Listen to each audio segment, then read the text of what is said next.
Je vous salue, chers téléspectateurs de Espérance TV. Recevez les salutations de l'église méthodiste unie John Wesley de la Riviera Palmeraie. Avant donc de commencer notre moment, nous allons prier juste un instant. Notre Dieu et notre Père qui nous donne encore ce temps pour entretenir tes enfants, inspire par ton Saint-Esprit les paroles qu'il faut pour que, ô Dieu, tes enfants reçoivent le message qu'ils ont à entendre. Comme Marie, à tes pieds, nous nous tenons au nom de Jésus. Amen. Bien-aimés frères et sœurs en Christ, le thème nous imposé ce jour, c'est Dieu règne. Et un aspect du règne de Dieu que nous allons toucher, c'est l'amour. Dieu règne par son amour. Et le texte de base, nous allons lire cela dans 1 Jean, en son chapitre 4. Nous allons lire le verset 9 et le verset 10. Voici ce que nous dit la parole de Dieu. L'amour de Dieu a été manifesté envers nous en ce que Dieu a envoyé son Fils unique dans le monde afin que nous vivions par lui. Et cet amour consiste non point en ce que nous avons aimé Dieu, mais en ce qu'il nous a aimés et il a envoyé son Fils comme victime expiatoire pour nos péchés. Bien-aimés frères, et vous, téléspectateurs de Espérance TV, sachez que Dieu, dans son amour, a montré combien de fois il règne sur l'humanité. En ce que lorsque l'humanité était perdue en Adam et Ève, Dieu a envoyé son Fils unique dans ce monde afin que quiconque croit en lui ne périsse point, mais qu'il ait la vie éternelle. L'amour de Dieu consiste non en ce que nous l'avons aimé en premier, mais en ce qu'il nous a aimés et il nous a manifesté son amour en nous donnant Jésus-Christ. La Bible dit que parce qu'il nous a aimés, il a ôté nos péchés, il a effacé toutes nos transgressions et cet amour est tel que il a affranchi l'humanité de la perdition et de la condamnation éternelle. Frère, si tu entends ces paroles ce matin, sache que Dieu a fait d'abord sa part dans la manifestation de son règne en travaillant au salut de ton âme.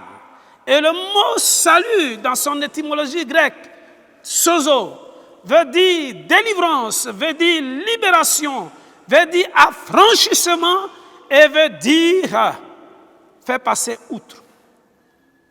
Cela nous fait rappeler l'histoire du peuple d'Israël en Égypte, lorsque plus de 4 siècles il était sous domination des Égyptiens et du grand pharaon. Dieu est venu vers eux par la personne de Moïse afin de leur donner la délivrance. Et lorsque le peuple d'Égypte résistait à la libération de ce peuple, Dieu a envoyé l'homme de la mort pour troubler les premiers-nés en Égypte. Mais lorsqu'il est arrivé à Goshen, chez les Israélites, la Bible dit que Dieu avait donné instruction à son peuple. Et il a dit de faire tuer un agneau et d'utiliser le sang de cet agneau pour le badigeonner sur les linteaux des portes. Et par ce signe, donc, lorsque l'ange de la mort, lorsque l'homme de la mort passait, en voyant ce signe, il passait outre et le peuple d'Israël était sauvé. C'est cette compréhension profonde de salut qui dit affranchissement et libération et fait passer outre qui nous donne le sens de la Pâque. Et notre Pâque, Jésus-Christ, a été célébré. Il a été célébré. Il est mort à la croix. La Bible dit qu'il est descendu aux enfers. Le 3e jour, il est ressuscité des morts et il a franchi par cette résurrection l'humanité tout entière qui ployait sous la domination de Satan et de ses démons. Frère, sache que Christ a déjà payé le prix pour toi. Christ est mort sur la croix pour toi. Qu'en réalité, la venue de Jésus Comme le texte de Jean chapitre 3 nous le dit, et nous ne cessons de reprendre ce texte avec vous, parce que ce texte est aussi profond. Dieu, en effet, au chapitre 3, verset 17, la Bible dit que Dieu, en effet, n'a pas envoyé son Fils dans le monde afin qu'il juge le monde, mais pour que le monde soit sauvé par lui. Et au verset 16, il a dit, Dieu a tant aimé le monde qu'il a donné son Fils unique afin que quiconque croit en lui ne périsse point, mais qu'il ait la vie éternelle. Frère, Dieu a déjà fait sa part. Dieu a fait sa part en nous donnant Jésus-Christ. Dieu a sauvé l'humanité en nous donnant Jésus-Christ. Dieu a déjà fait sa part en t'envoyant Jésus. Il te demande simplement de croire en lui. Et le mot croire, ça veut dire avoir foi en lui. Avoir foi en lui veut dire lui faire confiance, espérer en lui, savoir s'attendre à lui et marcher dans une pleine assurance en lui. Est-ce que tu as fait ce pas en recevant Jésus-Christ dans ton cœur comme ton sauveur et Seigneur personnel? Parce que dans ce règne que Dieu établit, quand la Bible dit Dieu règne, il règne pour qu'il règne sur ton cœur, qu'il règne sur ta vie, pour qu'il règne sur ton âme, pour que ton âme qui lui appartient lui revienne, au lieu que tu pervertisses ton âme sous le joug de Satan. Bien-aimé frère, sache que Dieu a fait sa part. Si Dieu a fait sa part en te donnant Jésus-Christ, toi, ta part, c'est de croire. Ta part, c'est de lui faire confiance. Aujourd'hui, les gens ne font plus confiance en Dieu. Nous ne savons pas nous attendre à Dieu. Nous faisons confiance à notre argent. Nous faisons confiance à notre santé. Et malgré que nous faisons confiance à notre santé aujourd'hui, la situation de Covid-19 nous montre qu'on ne peut pas s'appuyer sur notre propre santé, car la santé vient de Dieu. Je connais un doyen qui, lui, chaque 3 mois, il va se faire soigner aux États-Unis pour voir son médecin. Et chaque fois, il cherchait à suivre les régimes que le médecin lui disait. Seulement, il voulait vivre 100 ans. Mais malheureusement, il n'a même pas eu 80 ans. À 65 ans, il a quitté cette terre des hommes parce qu'il a fait un AVC. Lui qui se soignait, lui qui veillait sur sa santé, il est mort et on l'a enterré. Frère, ne t'appuie pas sur ce qu'un médecin peut te dire. Parce qu'aujourd'hui, malgré que les médecins disent tout, devant cette réalité que nous avons aujourd'hui, tout le monde est vaincu, le monde entier est sous domination de cette maladie. Frère, je ne vais pas aller loin, mais je vais te dire que l'amour de Dieu manifesté envers nous. La Bible dit que Dieu est amour. Et cela t'est manifesté en envoyant son Fils, Jésus-Christ, envers nous. Quand il est venu mourir pour nous. Et en Romains 5, verset 8, il est venu mourir pour toi et moi. Il a accepté de souffrir sur la croix pour que toi, tu sois sauvé. Dieu a déjà fait sa part. Le message que nous te lançons ce soir, c'est de connaître dans la manifestation du règne de Dieu qu'il veut régner sur ta vie. Et toi, il veut régner sur ton cœur. Donne-lui ton cœur, donne-lui ta vie, donne-lui ton âme et donne-toi à Dieu pour que tu vives et que tu ne te perdes pas. Je vais terminer en te disant que Dieu n'a pas envoyé effectivement son Fils sur la terre pour un jugement.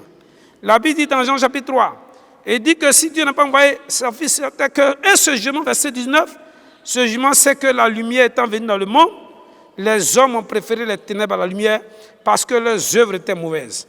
Car quiconque fait le mal n'aime pas la lumière et ne vient point à la lumière, de peur que ses œuvres ne soient dévoilées. Mais celui qui agit selon la vérité vient à la lumière, et afin que ses œuvres soient manifestées parce qu'elles sont faites en Dieu. Bien-aimés frères, Dieu ne te juge pas, mais toi-même, tu te mets sous le joug du jugement.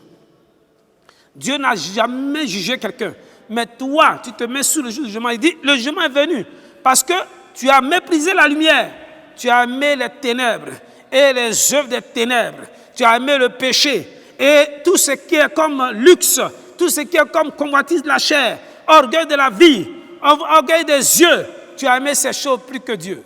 Sache que Dieu ne te juge pas. Dieu veut te sauver. C'est ce message que nous avons à te communiquer ce matin. C'est ce message que nous venons du haut de cette chair te dire qu'il faut que tu changes ta vie. Toi qui m'écoutes et qui me regardes.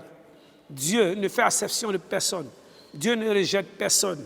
Il dit ne mets pas dehors celui qui vient à lui. Et oui, viens, il veut te recevoir. Il veut régner sur ta vie. Dieu veut régner sur ta vie. Notre Dieu règne encore. Jamais son amour ne s'endort. Les vents se déchaînent, nos cœurs sont en peine, mais Dieu nous conduit jusqu'au port. Notre Dieu règne encore, jamais son amour ne s'endort. Ce qu'il nous promet reste vrai pour jamais. Notre Dieu règne encore. Ce qu'il nous promet reste vrai pour jamais. Notre Dieu règne encore. Mon frère, Dieu règne encore. Dieu t'aime. Il veut régner sur ta vie au nom de Jésus. Je prie pour toi. Seigneur, merci. Parce que celui qui entend ce message, qui accepte de se donner à toi et de te donner son cœur, tu acceptes de régner sur sa vie. Tu acceptes désormais de le prendre comme un de tes fils, comme une de tes filles. Au nom de Jésus, j'ai prié. Amen. Merci. Que la grâce de Dieu soit sur vous et à très bientôt. Merci. Amen.